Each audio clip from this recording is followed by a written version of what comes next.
Ladies and gentlemen, welcome back to the channel, and I hope you are doing well, wherever you are. Now, today, Kenyans can't get enough of Gachagua. Actually, during the burial, Gachagua alisimama akasalimia Raila Amolo Odinga, despite all the insults that he's been hurling at Raila Amolo Odinga, but he found himself standing greeting Raila. And of course, Ruto the president also stood and greeted Raila Amolo Odinga. So this simple action has actually made Kenyans happy. Actually, so many Kenyans are attacking Gachagua and are telling him that Raila Amolo Odinga is the president of Kenya. Before you go on, of course, subscribe so that you always meet here whenever you have these contents pertaining politics. Now, Gachagua himself has been, demeaning Raila Amolo Odinga. His statements have been, like somehow demeaning. And of course, he's been attacking, calling Raila names and saying that he can't even greet Raila Amolo Odinga. But today, during the burial of, Dedan Kimathi's wife,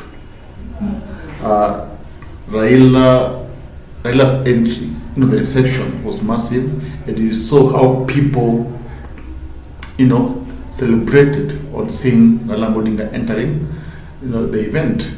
And of course, this forced Gachagua to stand up, and of Gachagua shook Raila's hand, and Ruto the president also stood up, and they shook Raila Odinga's hand. And there's something, of course, that I saw from the video. Mudavadi was seated there, and Mudavadi alikuwa wa kwanza, then Gachagua, then Ruto. Mudavadi refused to stand up. I think he thought that his colleagues will not stand up, and I could see how Mudavadi was somehow looking at Raila Amolo Odinga in a demeaning manner. But Mudavadi was shocked to see Gachagua akisimama, and of course Ruto akisimama. And you see now, this shows that these people fear Raila Amolo Odinga. And of course, that did not stop Raila from attacking Ruto's government. Raila spoke of the tax issue, how the tax is affecting Kenyans, and how Punda amechoka. And of course, Raila also spoke about the issue of oppression, how the police keep on fighting his supporters.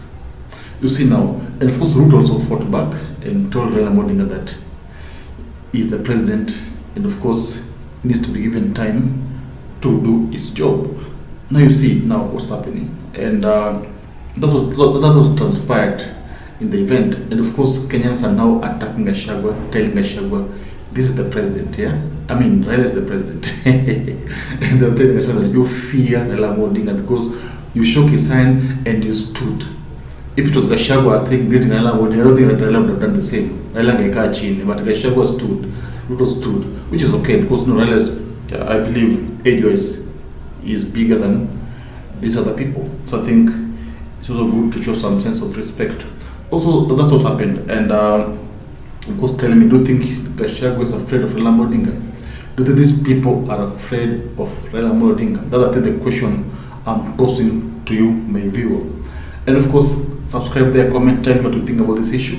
And of course, we'll be meeting every time we have this content pertaining what happens in Kenya's political arena.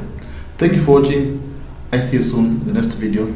And of course, I pray you will remain blessed where you are.